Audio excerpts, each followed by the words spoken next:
नमस्ते छात्रों। कल हमने बिल्ली का बिलंगोड़ा इस पाठ के अंतर्गत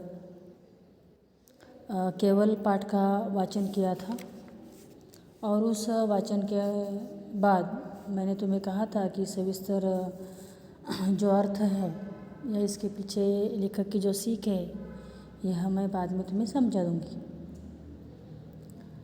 तो हमने कल सब लोगों को चाय पिलाते पिलाते अमरों को अगले दिन 8 बज गए। इस अनुच्छेद के बाद से लेकर पन्ना नंबर 6 के ऊपर लोग इसकी पिटाई करेंगे। भीड़ में सदस्यों ने इस सुंदर प्रस्ताव का समर्थन किया और लोग अमरों को पीटने लगे। पन्ना नंबर 6 के ऊपर की पहले दो पंक्तियाँ यहाँ तक मैंने पढ़ा था। अभी देखिए दूसरे दिन अमरू को घर के लोगों को चाय पिलाते पिलाते 8 बज गए और फिर लेखक ने इसे ही याद दिलाया कि हमें बिल्ली को छोड़कर आना है। उन्होंने उस स्थल का नाम भी दिया। स्थान का नाम है बोली भटियारिन। तो इस तरह यह अमरू इन बिल्लियों के बच्चों को बोरी में लेकर चरा भी गया। अब लेखक कहते हैं कि वे हजामत और स्नान करने में व्यस्त थे कि इतने में गुसल खाने में भी वे चले गए और वहाँ से जोरों की आवाज़ आरंभ हुई। गुसल खाना यानी स्नान गृह। तो उनका ध्यान उसकी ओर चला गया। वे गुनगुना रहे थे, इसीलिए उनका ध्यान बाहर जल्दी गया ही नहीं। बाहर से लोग आवाज़ दे रहे थे। 2 मिनट के बाद शोर ही हुआ और लोगों ने घर के सामने खड़े होकर कोई लोग आवाज़ दे रहे थे। वह आवाज़ क्या दे रहे थे कि तुम्हारा जो नौकर है वह पकड़ लिया गया है और तुम्हें उसे छुड़ाने के लिए छप्पर वाले कुएं पर जाना है। अभी यहाँ पर 2 स्थलों के नाम आए हुए हैं। वह स्थलों के नाम कौन से है दिल्ली के अंतर्गत? तो एक है भूली भटियारिन और दूसरा है छप्पर वाला कुआं। अभी लेखक कहते हैं कि वे विचार में पड़े। दूसरे अनुच्छेद की ओर हम आ रहे हैं कि मैं हैरान हुआ कि क्या बात है कि वे विचार में पड़ गए। हैरान हुए कि ऐसा अमरों ने क्या किया होगा कि इसे पकड़ लिया गया है और छप्पर वाले कुएं पर मुझे बुलाया है छुड़वाने के लिए। हो सकता है कि इसकी साइकिल किसी से टकरा गई होगी और फिर अमरों को धरा पकड़ा होगा। और फिर दिल्ली में मनुष्य को इकट्ठा होने की बात कोई कठिन नहीं, क्योंकि वहाँ पर हमेशा भीड़ बनी रहती है। और वहाँ पर भी एक स्थान का नाम दिया है उन्होंने, करोल बाग। करोल बाग में सैकड़ों आदमियों की तादाद होती है। तो खैर इतना विचार कर ही रहे थे कि सामने से अमरू साइकिल पर बोरी लटके हुए आता हुआ दिखाई दिया और वह खूब हंस रहा था, खूब खिलखिलाकर हंस रहा था।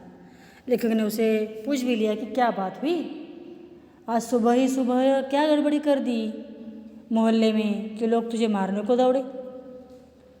इस तरह बातचीत करते हुए आगे बढ़े तो आखिर अमरू ने हुई घटना जो थी वह कहना आरंभ शुरू की।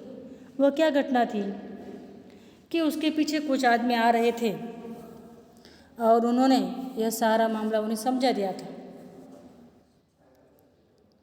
उसके कंधों पर बिल्लियों से भरी हुई बोरी थी।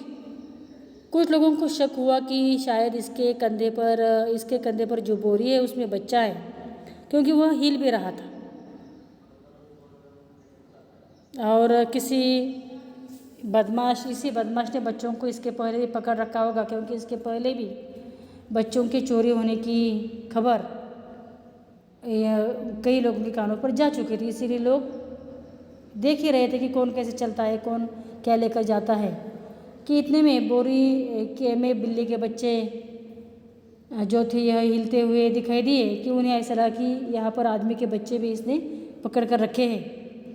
तो कई लोगों को शक होने की वजह से उन्होंने देखते देखते 50 आदमी इकट्ठा कर दिए और चिल्लाकर कहने लगे कि इस आदमी को घेर लो, इस बदमाश ने जिसका किसी न किसी का बच्चा पकड़ा है, जिसे हमें पकड़ना है।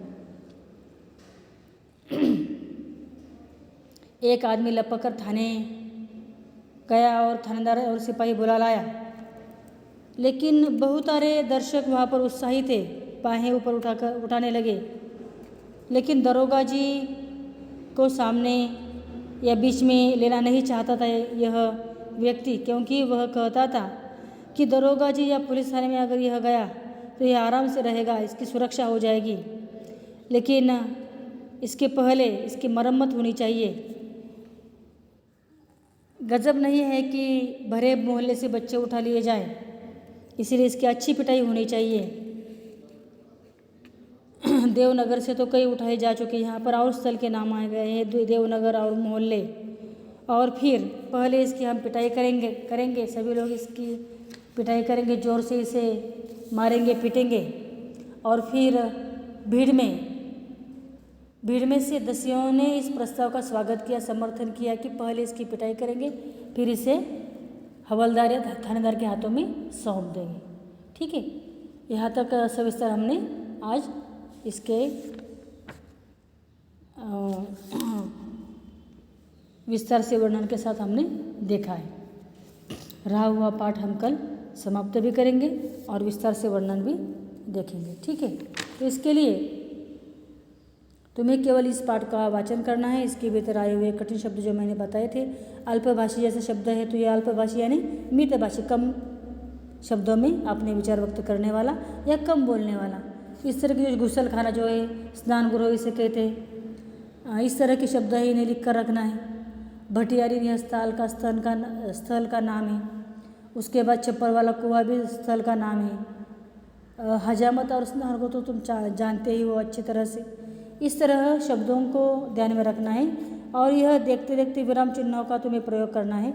विराम चिन्ह जैसे अर्धविराम है, पूर्ण विराम है, प्रश्न चिन्ह है, उसके बाद दुबार चिन्ह है, इकहरा चिन्ह है। इन चिन्हों का तुम्हें पूर्ण विराम कहाँ देना चाहिए, इसकी भी पहचान कर लेना है। ठीक है, उसके बाद पन्ना नंबर 7 के ऊपर भाषा बिंदु के अंतर्गत विलोम शब्दों को लिखना है। हमने आज तक पर्यायवाची शब्द लिखे हैं, पर्यायवाची, आज हम विलोम शब्द भी लिखने जाएंगे। तो विलोम शब्द पाठ के भीतर आए हुए शब्दों को लेकर विलोम शब्दों को भी तुम्हें लिखना है। कम से कम 50 विलोम शब्दों को तुम्हें लिखना है। ठीक है, इस तरह की पढ़ाई पूर्ण करोगे ऐसी अपेक्षा रखकर मैं अब यहाँ पर रुक जाती हूँ। धन्यवाद।